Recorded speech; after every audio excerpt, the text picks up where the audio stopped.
از کیش میرفتیم شیراز. ما نشستیم و این هواپیما اینجوری پا شد. رضا همینجوری من میلرزید میرفت بالا. گفتم رضا این طبیعیه اینجوری بره بالا؟ گفت طبیعیه. صدای بم بسزایی هم داره. گفتم داداش طبیعی نیست، این داره بال میزنه میره بالا.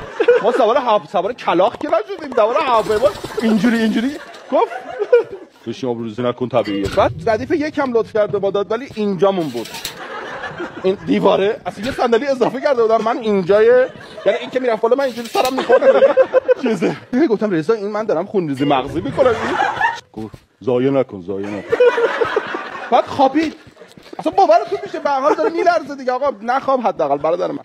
خانم مهماندار گفت مسافران عزیز یک نقص فنی کوچیک هست، ان شاءالله برطرفش. کمربندهای ایمنی آقا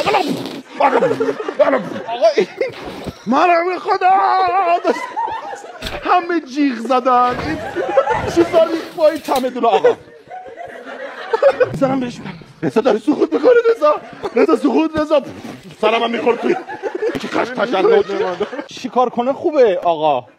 شروع کرد خوندن، باورتون میشه تو هواپیما میگه خستم نگونم. اینو میخوندی شکستم نگونم. داد میزدم نخون رضا.